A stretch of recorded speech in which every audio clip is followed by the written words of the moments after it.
Hi, this is Professor Stugard, and in this video we are going to use Tensorflow in Python to create a convolutional neural network capable of classifying images.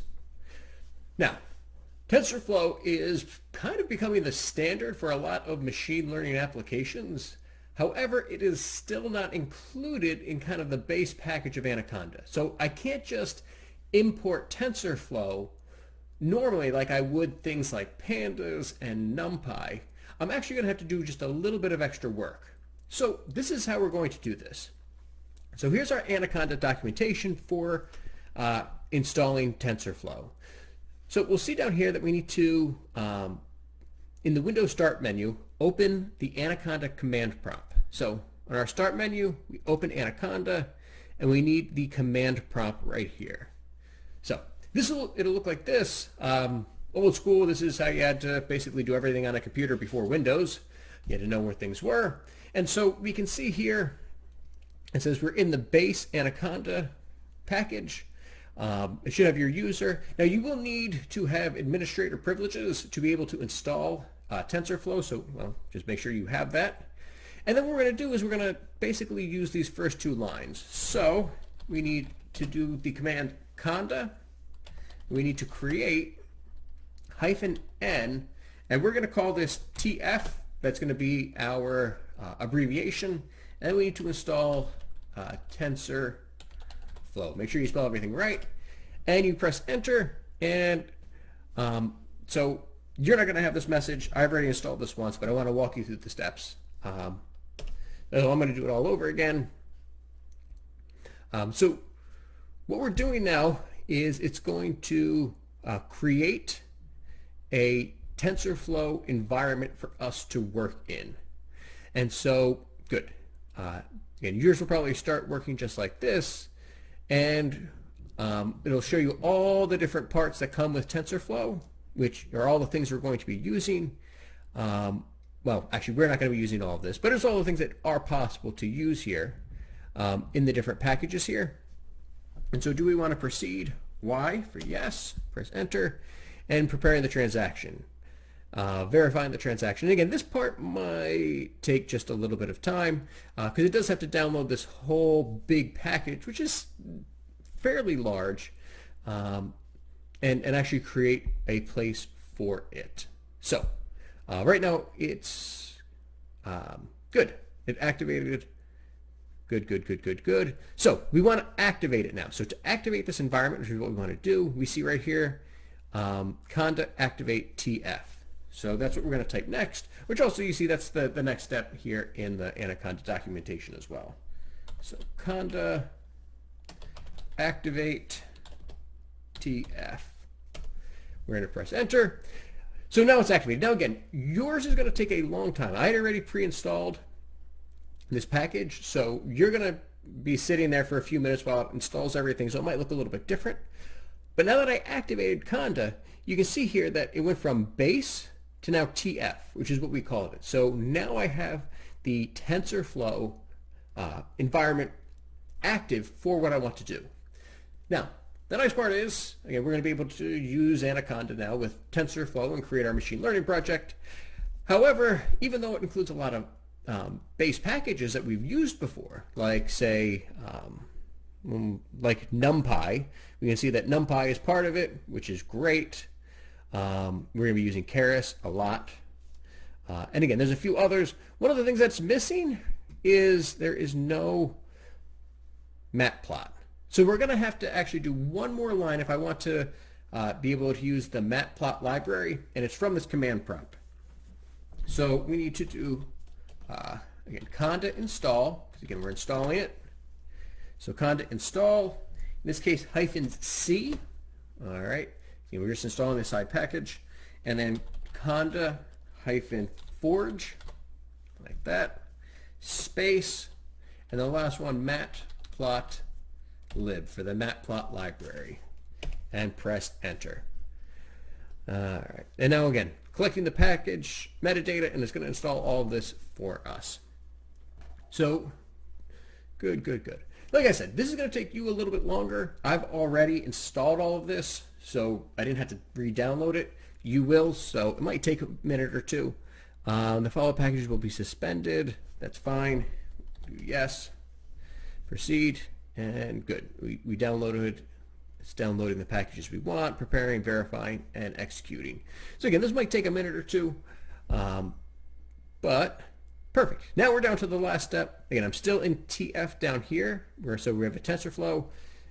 We're using, well, in this case, my computer is called Dad's Rig, and we are ready to start. So now I'm going to open Anaconda again, and I'll open the Anaconda Navigator. And we need to do this the first time if I want to use TensorFlow. So again, that's going to take a second to get started. All right, so Anaconda Navigator is finally open. Now, before we can open our Jupyter Notebook, what we need to do is we see up here, we see that the applications are on the base or the root. But that's not what we want. We want our environment with TensorFlow. So we click that drop-down menu. We're going to select TF for TensorFlow. So it's going to switch over for a second. And I've already installed this for my Jupyter Notebook. So you're going to click Install. It'll take a second to install. And then once it's installed, you can click Launch. And it should bring you to your typical Jupyter Notebook. So let's create a new notebook here. And let's create a name for this. So we're doing a convolutional neural network. So how about CNN with TensorFlow. So that's what we'll name it. Okay, so the first things first, as always, we need to load our packages and our data set.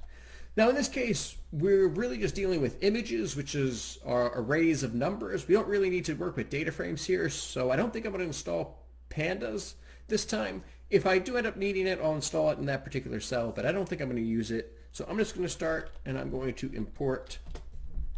We'll start with NumPy, so import NumPy as NP, import matplotlib.pyplot as PLT.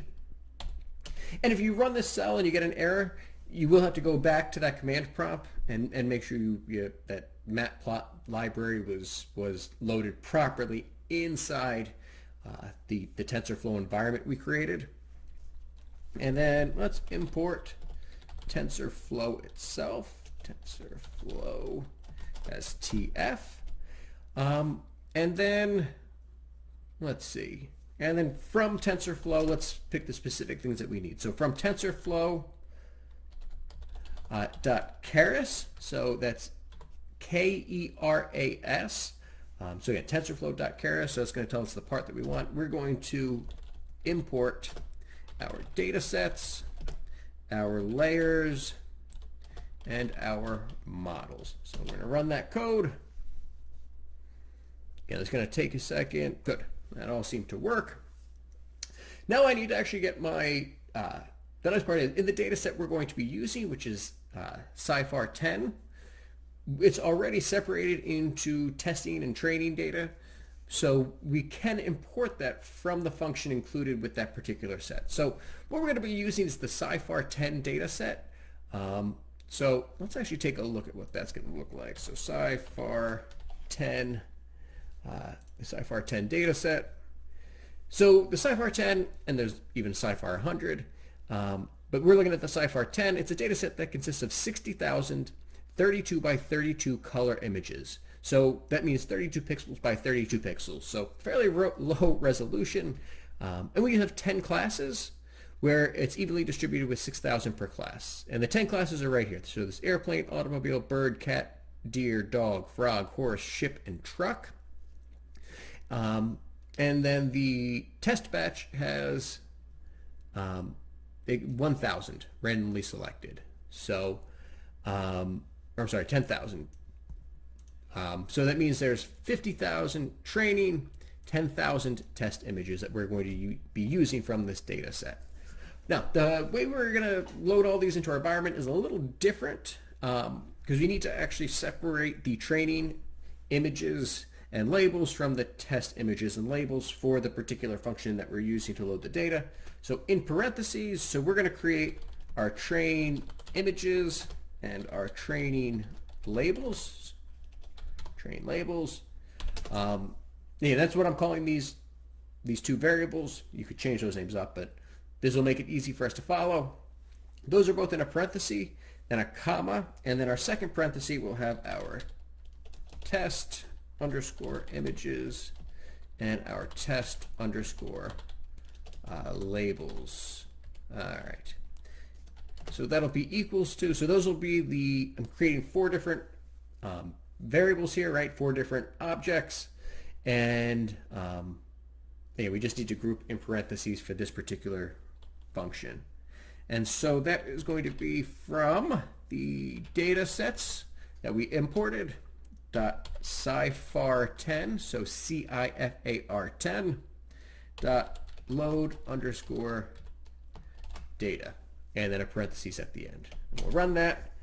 So again, I've done this before, so I don't have to re-download it. If you're doing this for the first time, it will take a minute or two to download that entire training set of 60,000 images, which luckily, again, they're only 32 by 32. So let's actually go ahead. Now that we have our data here, let's kind of inspect the data a little bit. So let's look at the training images. So print the train images. And we can see when we print those training images, oh, we have our giant arrays, right? Our 3 numbers for red, blue, and green in each of these pixels. And again, I mean, that's how each of these images are stored. And there's tens of thousands of them. What might be good, let's look at the shape here. So let's print our train images.shape. And we can see that there is 50,000 total in our training images. Each of those 50,000 images has a size of 32 by 32 by 3. And again, 3 being those 3 different colors.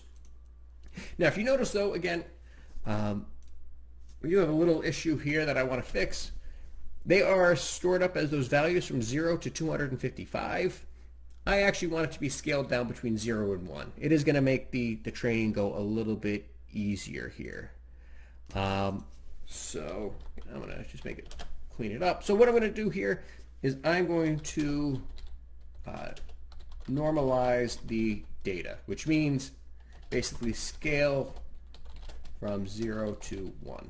So the way we're going to do that, I'm going to take we'll start with my training images. My training images, I can do these actually, I'll do this both at the same time. So my training images,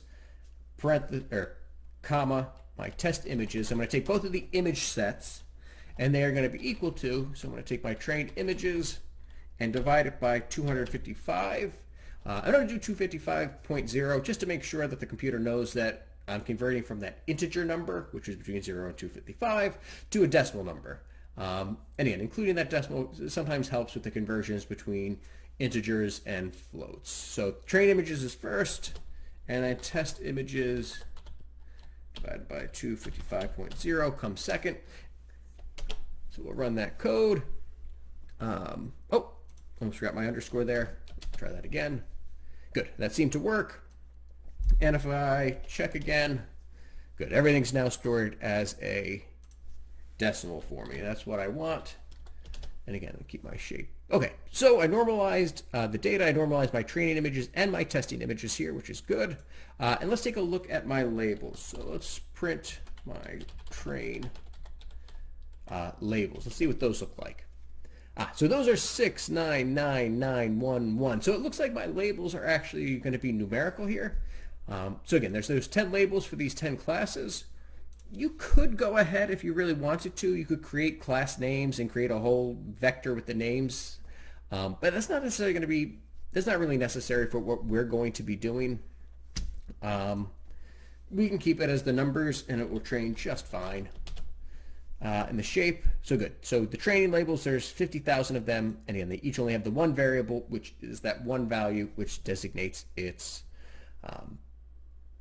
class, which class it's in. Okay, so that looks pretty good. Let's actually see what these images look like though. So we'll use the matplot. So plt dot image show. And again, right, this is how we convert those arrays of numbers into actual images, right? This is going to tell the computer to actually read those numbers, take that spreadsheet, and turn it into an image. And so from train images, and again, we use our square brackets for our index, and there's 50,000 to choose from, so how about 2174? Let's see. And we see, so this is what the image looks like. So we can see that this is probably a cat. We can tell as humans that this is probably a cat. And I guess I could do, I do train labels 2174. Oops. Oh, I gotta square bracket that 2174 and run my code. It's number 3. And so again, remember we start counting at 0. So 0, 1, 2, 3. Sure enough, cat is our third one there. Or sorry, fourth one, but indexed as number 3. But again, this is what these images look like, and we're actually going to be able to train our model even with these kind of blurry, pixelated pictures using our convolutional neural network with what I would consider a surprising degree of accuracy. Okay, so let's see. What do I want to do next? Well, I guess now we have our data. We know what it looks like. So I suppose the next step is to actually, let's go ahead and let's start creating our model. Let's create our model. So I'm just going to call it model. I'll call it CNN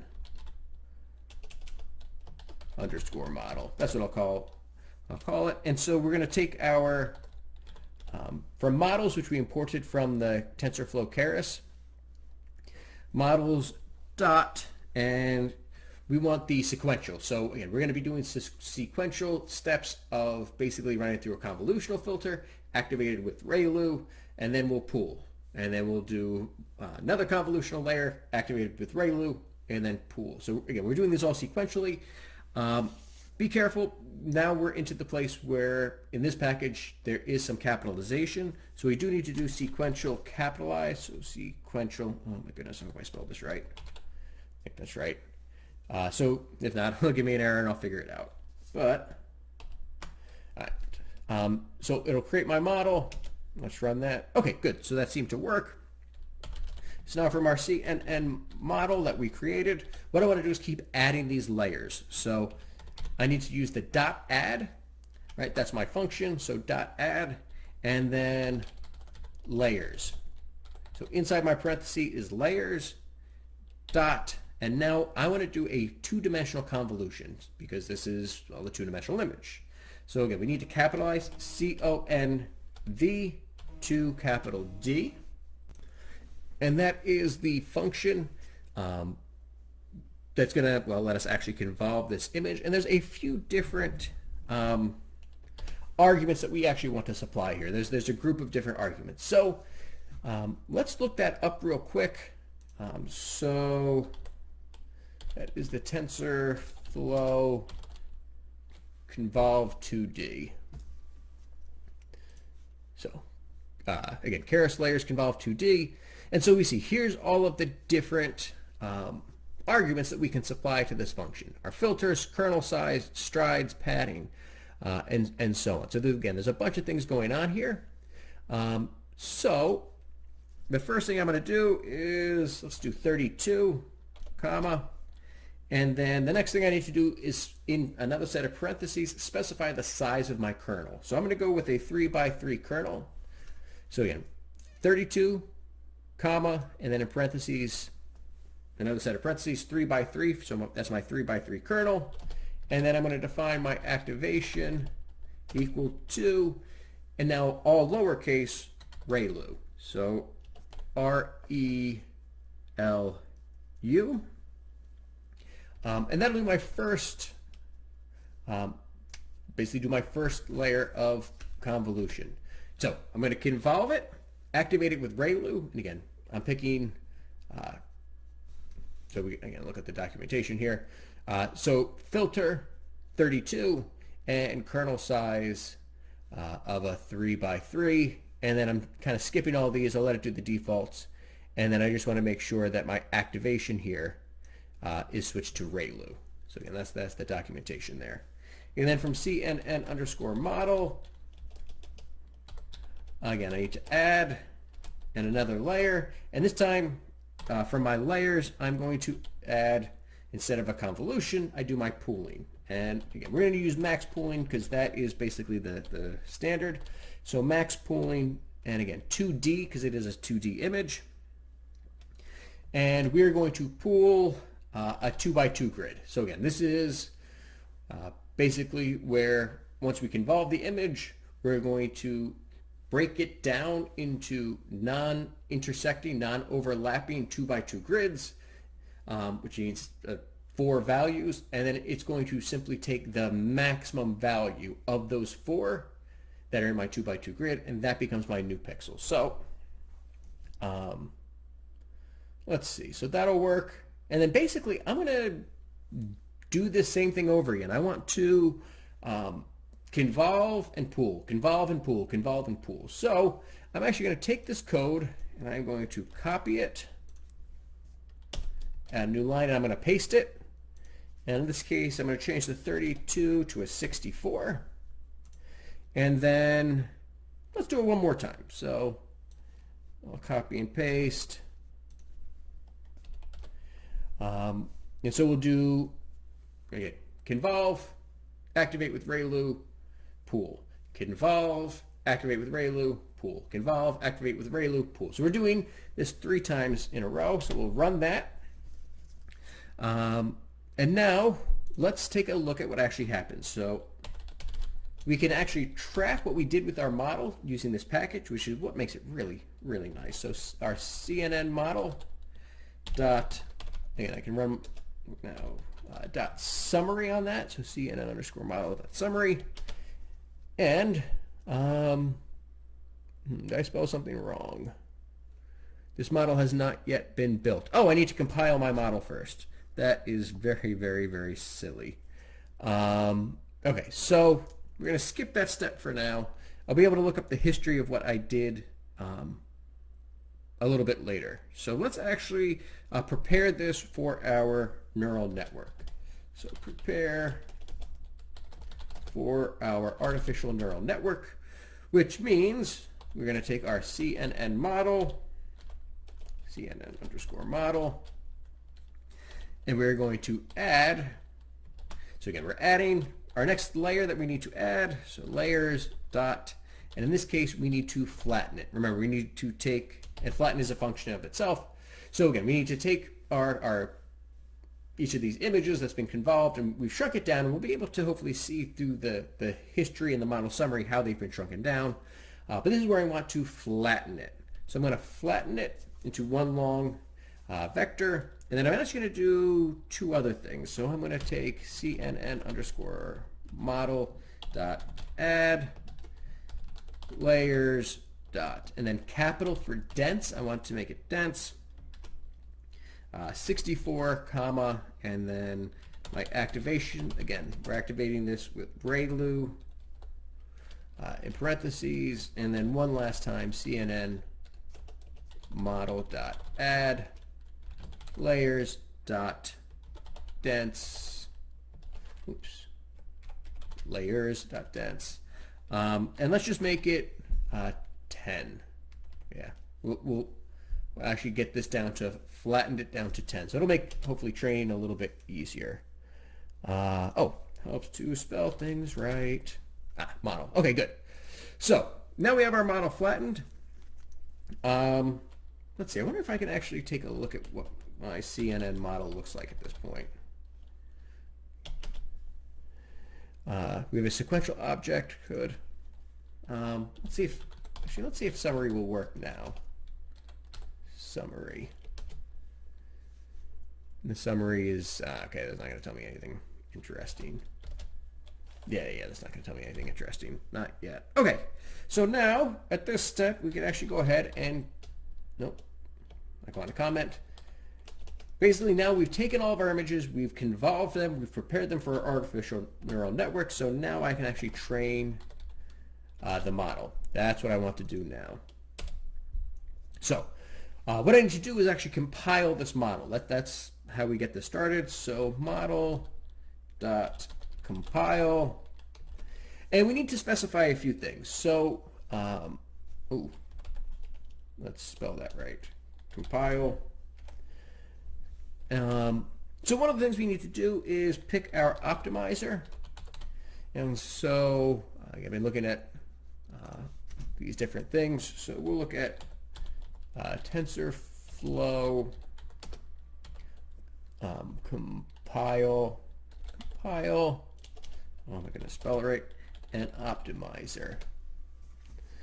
And so we take a look at our different optimizers for Keras.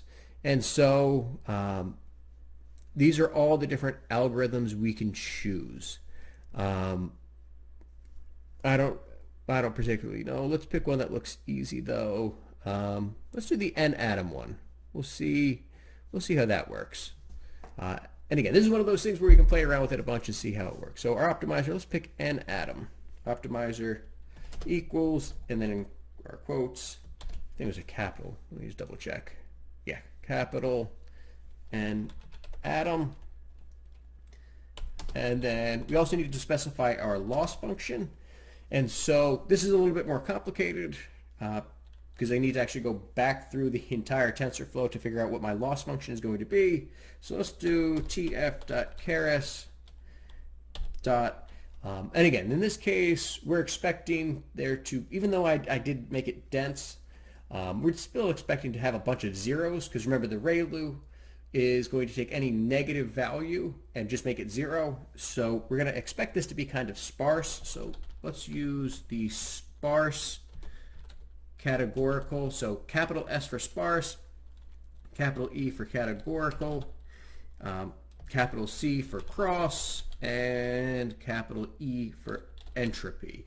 Because again, we're going to run this over several different epochs and see what happens. So loss is tf.keras.sparse categorical cross entropy, and then in the parentheses for that argument, from underscore logits will equal true. And then the last argument I want to include in here, and again, it's getting a little ugly, so I'm going to hit enter here, is I need to figure out how I'm going to see whether or not my thing is working. And so for metrics will equal, and we have to put this in brackets because again, it should be a vector, but all I really care about is the accuracy. Again, there's a bunch of other metrics that we can use to measure how well we're actually doing. We're keeping this simple, so my metrics are just going to be accuracy. So this should work. And then I think that should compile my model. Oh no, where's my model? Oh, I forgot to include the word CNN in front. That's silly. CNN underscore model. Let's try that now. Oh no, did I spell something wrong here? Let me take a closer look. All right, so I'm going to take that. Let's just figure out what I missed here. So search Google and oh my goodness, I forgot the word losses. Losses. So again, right, Google's your friend with all kinds of coding. So I should be keras.losses. Sparse categorical. Oh no. What's wrong now? It's still saying has no attribute. Sparse categorical cross entropy. Wait a second. Losses sparse categorical cross entropy. Oh, wait a second. That's because I capitalized entropy. Entropy should not be capitalized. Okay. Third time is the charm. Okay, so remember, Google's your friend here. Okay, so our model should be compiled now. And so let's actually try to fit it, right? Or maybe I'll see if I can, now that I compiled it, let's see if I can see the summary now. Let's try to print CNN underscore model dot summary.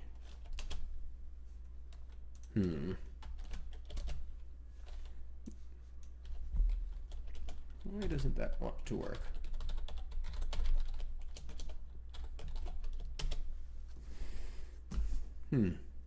Oh, the model still has not been built. Build the model. So I got to build it. I can't just compile it. Okay. That's fine. So the next step, let's actually fit the model so that it's actually built. And I want to store what's going on here. So CNN underscore history, because I want to see actually how well my model does over several different epochs. So I'm going to take my CNN underscore model. I need to fit it now. And I need to fit it with my train images, comma, my train labels. And again, like I said, I'm going to do epoch equal to 10. And then, and then again, I'm going to actually, each time I run it, I'm going to test it again. This is going to do some cross-validation for me. So my validation data, again, I'm going to store it as just validation data, equals the, in parentheses, how well it does on the test underscore images and the test underscore labels. All right, so let's give that a shot here. Incomplete, oh, I forgot my last parenthesis. Whoops. Okay. Expectation. What happened now? Model fit got an unexpected keyword, epoch. Okay. Why is that a problem? Epoch. That's supposed to be capitalized. Oh, no, not capitalized. Obviously, epochs. I'm writing it more than one time. It's plural. There we go. All right, so on epoch 1, this is going to take a while because, again, it's got to run through and train the model, do backpropagation and everything else. So this is going to take a while. Again, epoch 1 is just now starting to get to like the halfway point, and we're doing this 10 different times. So I'm going to pause the video, and I'll be right back. All right, so again, let that run for a few minutes, and we see that we started with our first epoch, our first training session. Our loss was at 1.5, and our accuracy was only about 45%. And then as we keep improving our model through different epochs, we see the loss keeps decreasing, our accuracy keeps increasing, and in fact, it looks like our loss got down to about 0.59, which is really good, and our accuracy jumped all the way up to 79%, which, again, seems kind of crazy that we could have a computer correctly identify those 32 by 32 images with 79% accuracy just using just by looking at the values of the pixels of those different images and running them through convolutions and pooling. So I think that is really, really cool. And we've just built our first convolutional neural network. And so we can fool around with this some more and play around with different types of poolings, different size kernels, and then different stuff like that, and see if we can get it any higher. But this is really good. We can also make different optimizers and stuff like that. But man, I think this is pretty darn cool. And now the last thing, since I've actually compiled this, my CNN underscore model dot summary. Sequential. Awesome. Great. So we see that the first thing we did, we ran, again, remember we started with a 32 by 32 images. We ran our convolutional filter through it, which shrunk it down to a 30 by 30 matrix, which, again, if you think about the way that convolutional filter works, we start with that 3 by 3. As we move across, because it's a 3 by 3, it's actually going to shrink the size by 2 pixels on each end. So that turns into a 30 by 30. Then I pooled it into 2 by 2 grids, which is going to make it half as big. So then 15 by 15. I ran my convolutional filter again, which makes it a 13 by 13 image. I pulled it to make it 6 by 6. I did my convolution one more time to make it a 4 by 4, and then max pooling turned into a 2 by 2, which again should be just bananas, right? We actually took those images that were 32 by 32 and very kind of grainy. I actually shrunk it down to simply a 2 by 2 array of values.